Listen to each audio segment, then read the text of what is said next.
first question that we're going to be asking is, what can the study of literature do, especially in relation to building empathy and historical understanding? Another question we'll be asking is, how can the study of particular texts and traditions further students' abilities for engaging productively with language and literature, including producing effective writing of their own? And then third, keeping the TEKS in mind, we do want to think about your students who may be coming to post-secondary learning and what approaches for studying literature are going on in university settings that they can begin to practice doing in their time with you in the classroom. So why do such questions matter?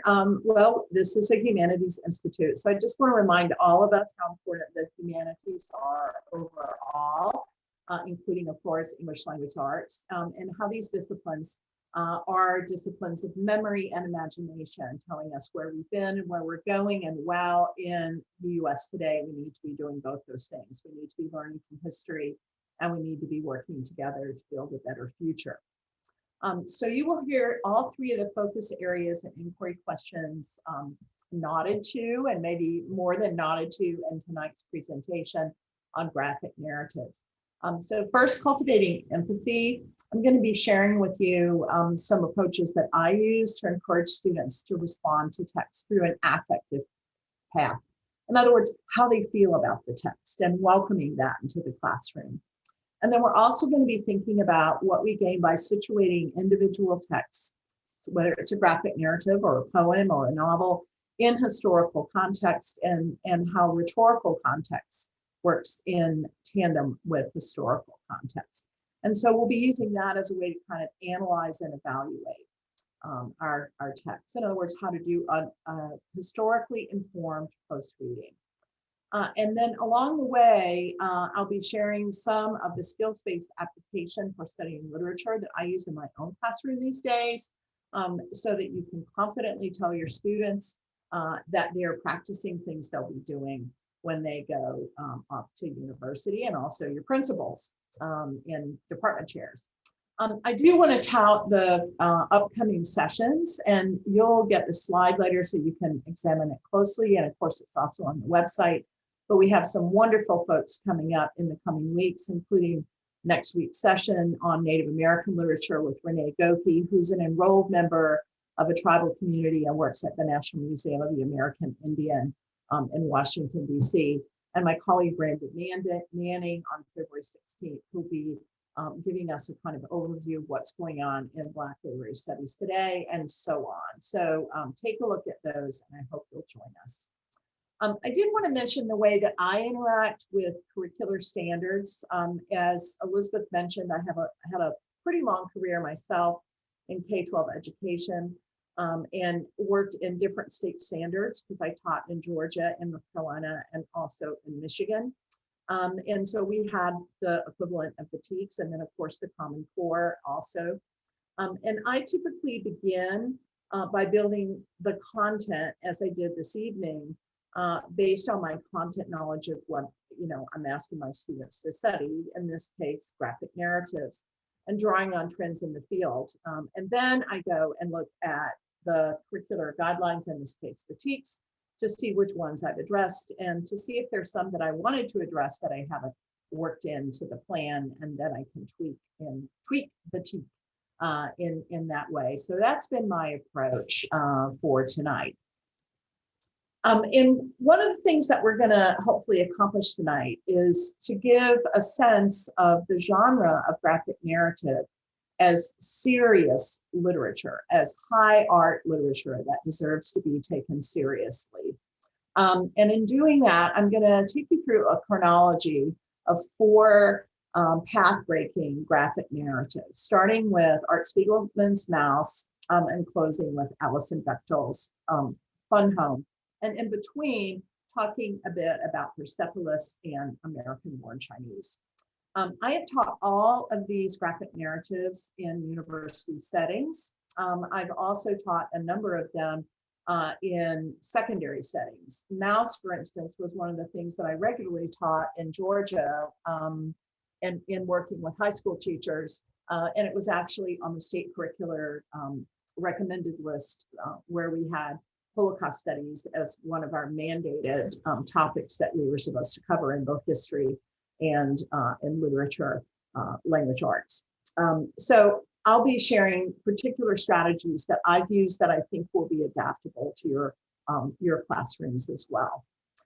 And as we're doing that, I'm going to be conveying, I hope, a sense of the history of the genre as it's worked its way into what we might call the curricular canon.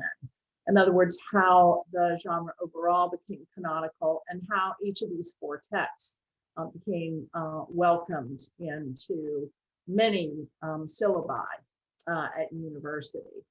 And then we'll do some practice along the way in techniques for reading graphic narratives, images by applying interpretive tools from cultural rhetorics. I'm currently teaching at TCU and will be teaching again in the fall, a new course in cultural rhetorics that's called Writing Across Cultural Differences. And while it's a writing course and we do tons of writing in the class, I'm using graphic narratives and other visual imagery to think about how students can enhance their writing and how they can write in multimedia modes, putting images at the heart of their writing. So I'll be sharing a bit of that with you today as well. So we're going to start with Art Spiegelman. And the reason we're going to start with Spiegelman is because his work really began the process of claiming a space in the canon of American literature for graphic narrative writing. And here are some dates. 1980 to 1991 is the kind of arc of his work on Mouse, beginning with his work serializing the story that became Mouse in the periodical publication Law. So Mouse didn't begin as a novel. It began as a serialized visual narrative that was appearing in that periodical beginning in 1980. And then by 1986, he had the full narrative of Mouse 1 worked out, and it was published as a freestanding book. And then he followed up on Mouse 1 with Mouse 2. So 1 and 2 had been completed as a pair of texts by 1991, and the wonderful work that he did in Mouse 1 and 2 was recognized in 1992 with a special Pulitzer Prize. And that was a really, really important moment for people working in graphic narrative because it sort of put a stamp of official approval on the form. After Mouse 1 and 2, in 2004, Spiegelman published another graphic narrative, In the Shadow of No Towers, which is a truly compelling account of his experience of 9/11 and its aftermath. And then in 2011, he went back to Mouse and pulled together what is called the Complete Mouse and Meta Mouse. And Meta Mouse is, as the title suggests, a sort of meditation on the full narrative of the two texts together. So I want to take just a minute and share with you how I start off teaching Mouse with my own students. And we start with the front cover because the images there really do a good job of laying out what's going to happen once you get into the narrative. And so what I do, I would ask you to do kind of mentally right now, I ask my students to take a minute and just look closely at the visual details on the cover. So I'm going to pause for a minute so you can do that.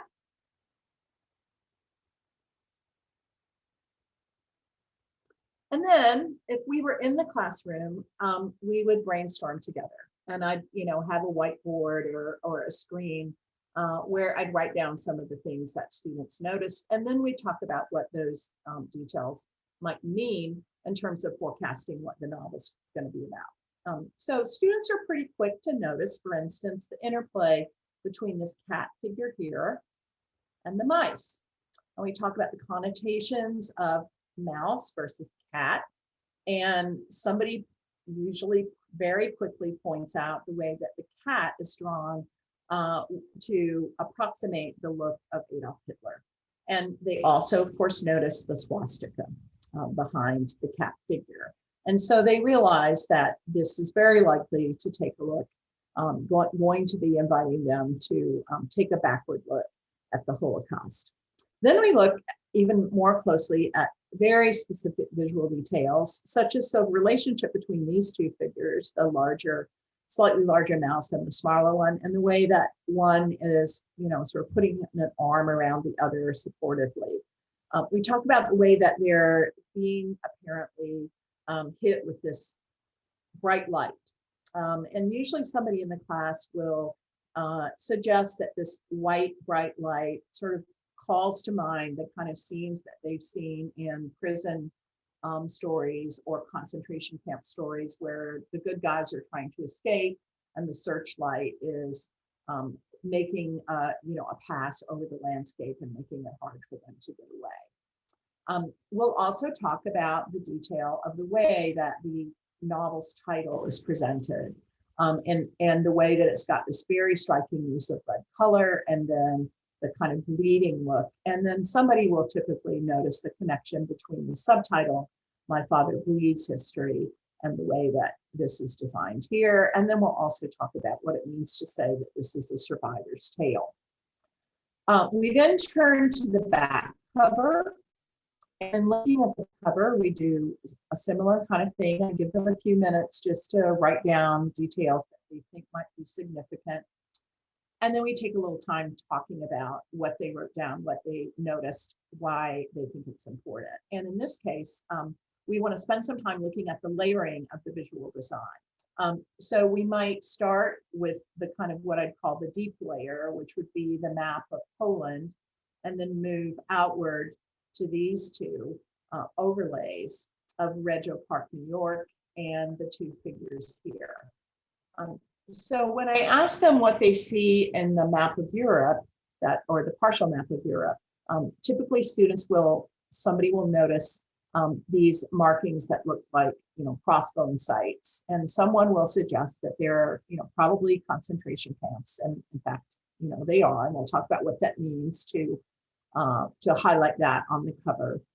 And then we'll spend some time looking at these two figures, which forecast the black and white technique that's going to be used inside the novel, and also forecast the relationship between Artie and his dad. And we notice the generational difference that's suggested visually here by the glasses. And we also notice that one figure is the storyteller and one is the listener. And so we'll sort of speculate on what's the story going to be about, and students will, generally have a pretty good idea. We might also spend some time talking about the blurbs and what it means to blurb, and what it means to have these people doing the blurbs. And then we'll look at this map and we'll say, what's the connection between this map of Regio Park and the map of Poland? And what's going on here with the house and the pointing to the spot where the house evidently was. And so we talk about the idea of being an immigrant, coming to America and coming to America after the Holocaust.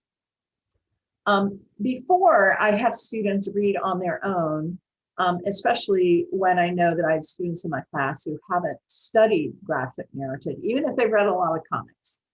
We do a little bit of practice looking at some individual pages and thinking about what's important and why, and how the visual rhetoric of the page is operating. So this is a page that I often love to show early because it really does such a wonderful job of illustrating techniques that Spiegelman's going to use throughout the novel.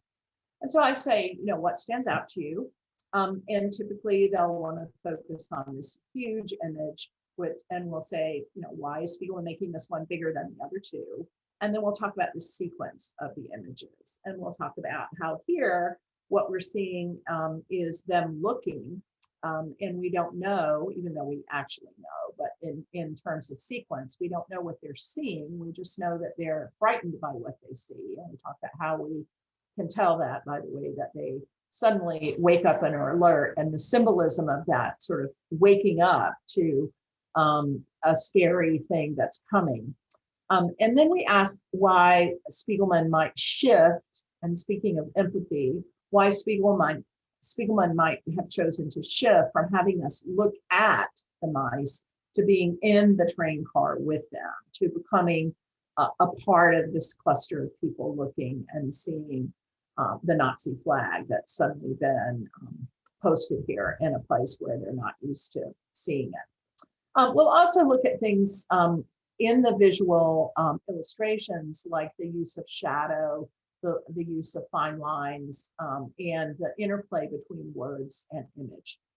And it's always interesting to me, because I've taught this novel for quite a while now, that often nobody says anything about the train itself at the beginning, the train that's up here at the top. And we wonder, oops, I hit forward a little bit too soon. We wonder why that's the case.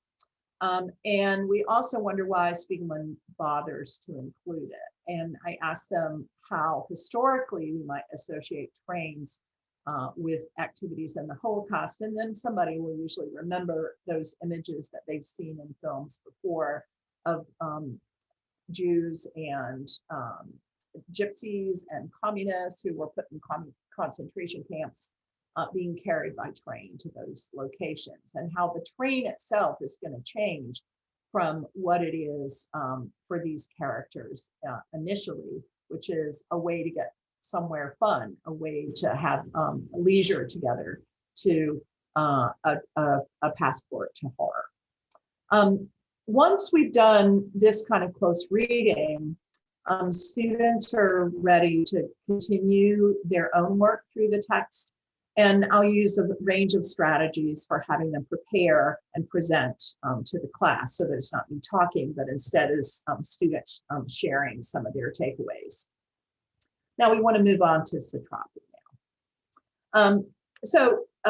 In terms of the chronology that we were talking about, the kind of arc of the development of the welcoming of graphic narrative as canonical, you can see that Satrapi comes after Spiegelman, and you can see we've got 2000 to 2005 as the range from her, also like Spiegelman, her two-part narrative personal story of Persepolis 1 and 2. And I typically start, because the covers are a little bit different but also connected, I typically start working on Satrapi by asking students to look at the two covers together and think about what are the significant visual features of the two covers, what similarities and differences they see, and details that they think Satrapi might be using to frame or guide their reading.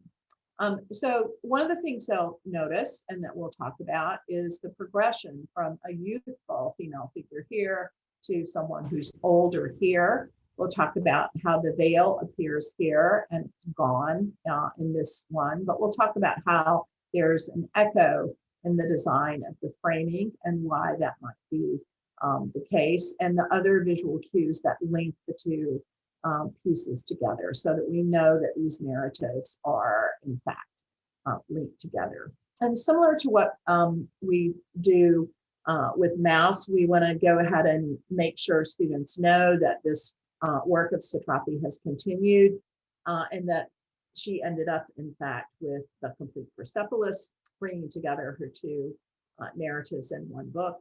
And again, we start with the cover and we say, how might we read these images together to see why the book, like Mouse, has been touted as sophisticated in its use of visual rhetoric to note subtle but purposeful approaches to storytelling that are suggested in the design here, again, as for Mouse. And so once again, I'll ask them to just read closely, read the visual imagery closely and see what they notice. So what might it mean, in fact, that we see this figure, in a kind of musing pose, leaning on her hand and connecting to this think bubble, as it were. And what's going on intergenerationally here, right? So what connection might there be between this figure and this figure? What generation is this figure? What do we maybe see going on here with the people standing behind the sofa? What's going on with the different gazes of the figures? And what's going on with this kind of look back that the main character is doing? So again, there's pre-reading, and I try to use that pre-reading to set up, as our teachers would ask us to do, and any kind of common core set of guidelines would ask us to do. Establish purposes for reading, underscore skills that students should tap into as they continue to read. Mouse is set. It has a double setting. It's set in Poland. It's also set in the current day in New York. Persepolis is set in Tehran. Like Mouse, it's multi-volume and has a chronology to it that's linked to the history of Iran during the lifetime of our main character. And one of the things that Satrapi does really brilliantly is to have these recurring themes that she signals in the visual design of her pages. And here's an example. A recurring theme throughout the two-part narrative is the veil, what the veil means, how the meaning of the veil and the use of the veil changes for our protagonist across the narrative. And so I'll introduce them to the idea of looking for these recurring images in the same way that we'd look for verbal images if we were focusing on print text. And I'll ask them to look at the two pages here without reading the words. In other words, to start by reading the images and to think about the connections and the differences between these two sets of panels, both of which have things to say about the veil. And then as we do with Mouse, we'll ask, why use black and white? Why not use color? What's going on with the actual visual design of individual scenes, like this one with the little girls pulling their veils off, like this one with the demonstrators, and the way that the body, the representation of the body is really important to the visual rhetoric going on. And so I'm trying to get them to read image before they read words and before they start going into the text where they're going to be reading word and image together. Now, before we talk about Yang, I just want to point to something that I know you're going to be doing in your own teaching, and that's looking at the way that graphic narrative almost always interacts with other genres. And in the case of Mouse and Persepolis, both of them are interacting with multiple other genres. They're blending the graphic narrative form with others. So for instance, both are memoirs. They're both based on the real experience of this central guiding perspective of the story, Artie and the Satrapi central figure, the young girl who's growing up. So they're looking backward in the way that memoir does. And we want to think about the way that memoir functions differently from nonfiction, say, even though it's based in quote unquote real life. And what kinds of features of memoir will probably come into play as we're reading these kinds of graphic narratives that are linked to memoir. We also would spend some time when studying these and thinking about the way that they're ethnic narratives and the way that the particular history of place in time is tied to the ethnicity of the characters and what's going on in the history of the place that they live and their ethnic identity and how their ethnic identity both constrains and enables them. Both these texts, both Mouse and Persepolis, are also family histories. So we want to think about what it means to tell a family history. And typically I would ask students to do a little bit of work drawing on their own family history in whatever way they're comfortable sharing. And then in terms of the historical context beyond the family, it's important in reading both these narratives to develop some historical understanding of things going on at the time period being depicted. So obviously you can't read Mouse without knowing some things about World War II and the Holocaust. You can't read it well anyway. And similarly with Persepolis, we want to know some things about what's going on in Iran during the time period she's depicting. But we also want to note the way that in both cases, while there's an historical underpinning, there's also an allegory of good and evil going on and how the novel functions allegorically. So what this means is that in both these texts, if we didn't already know that they're complex, just through the careful reading that we've done of visual rhetoric, we can see that they're, in addition, bringing into play multiple genre connections in their work. And one of the ways that I try to, kind of sum all this up is by selecting one particular image for whatever graphic narrative I'm teaching that's near the end of the text that really has an important role to play in summing things up. And here's one that I often look at for Persepolis because I think it does a really good job of both seeking empathy on the part of readers and situating itself in a particular historical context. So in this case, one of the things I would ask students to do is to remember that intergenerational and generational difference setup that's on the front cover of the complete Persepolis and see how that's being echoed here. I would also ask them to think about what we're seeing with this image of the young girl, now young woman, apparently leaving, right? We see the suitcase and we know about what the suitcase means. And how the response to her leaving is different for her parents, and for her grandma. And just the very tiny but important detail of grandma's tears and grandma turning her back on the event that is happening is, of course, a really, really crucial part of the image. And then if you take the time, which you would in teaching this, to look at the interconnection between this huge image and the top and the bottom set of words, Satrapi is doing a wonderful job, as she often does in her text, of literally framing her visual image with verbal commentary that helps us understand the visual image and appreciate it even more. All right, so now we're going to go to Jin Yang, and it's kind of a shock to see these bright colors after looking at the black and white of Spiegelman and Satrapi, and maybe initially a kind of welcome relief. But continuing with our theme of how we got to the point where nobody's going to question us if we're going to teach graphic narratives. They're going to know that we're teaching something that's artistically significant. Yang continued that process for us. How? Well, in 2006, American-Born Chinese was a finalist for the National Book Award. It was the very first graphic narrative to be honored in that way. And then more recently, in 2016, Yang himself won a MacArthur Genius Grant. And boy, you can't get any more brilliant than winning one of those Genius Grants.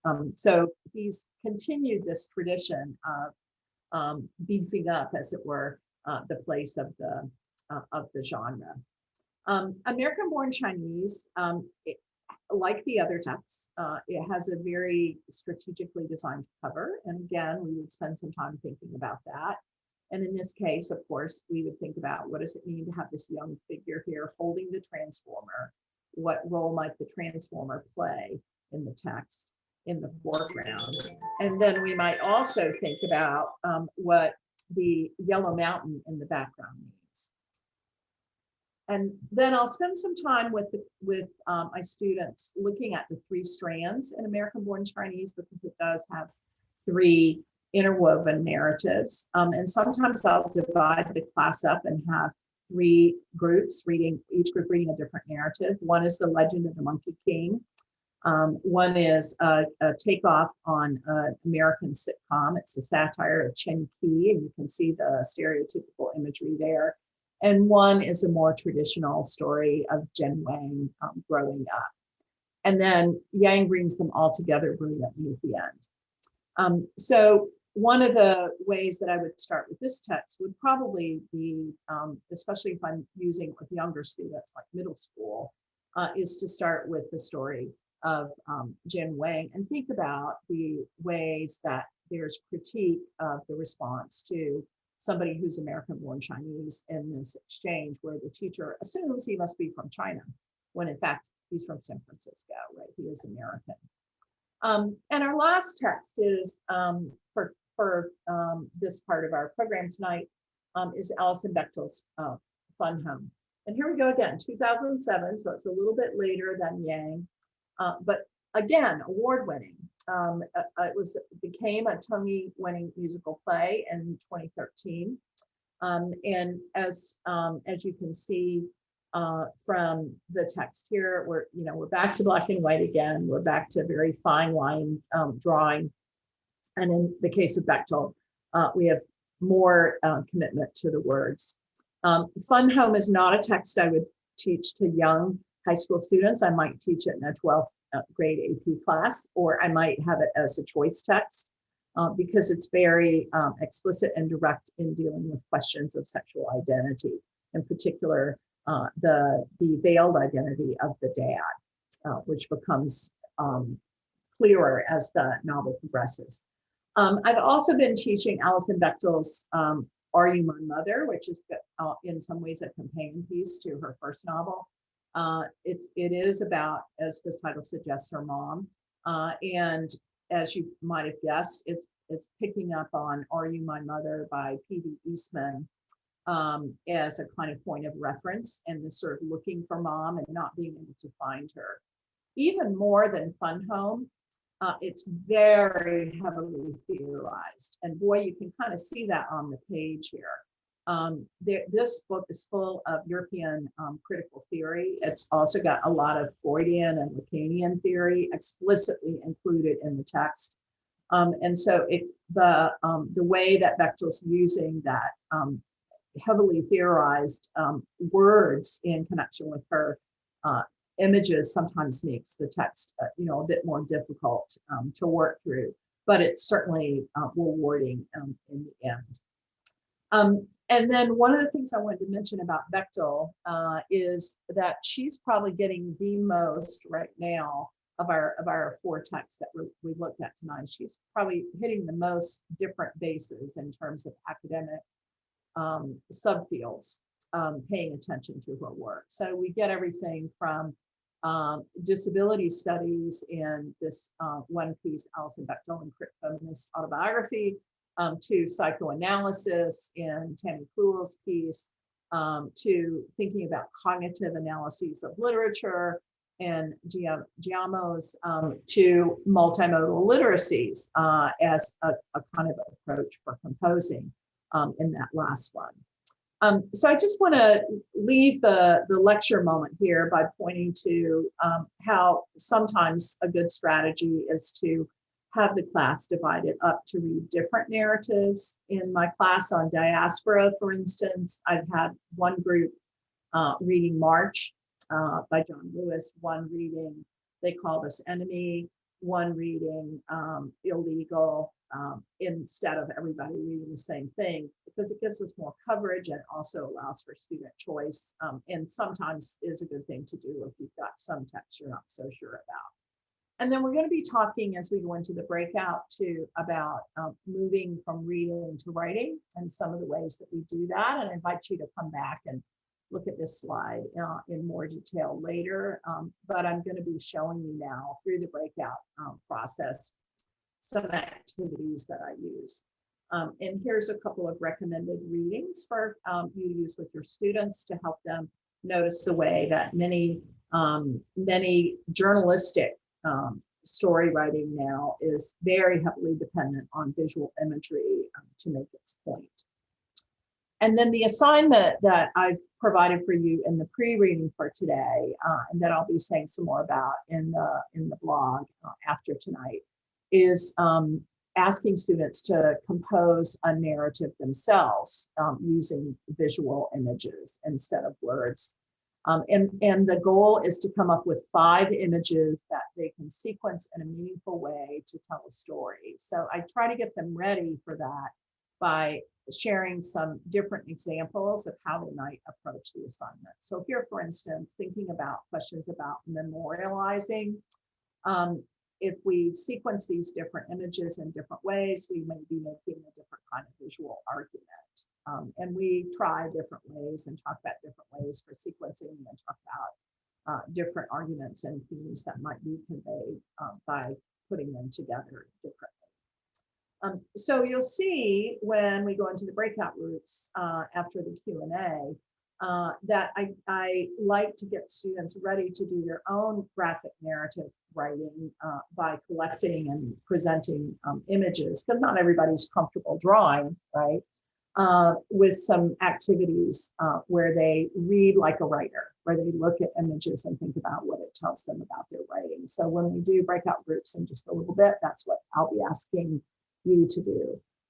is to think about connecting through rhetorical craft, and to think about composing narratives and also reflecting on that process.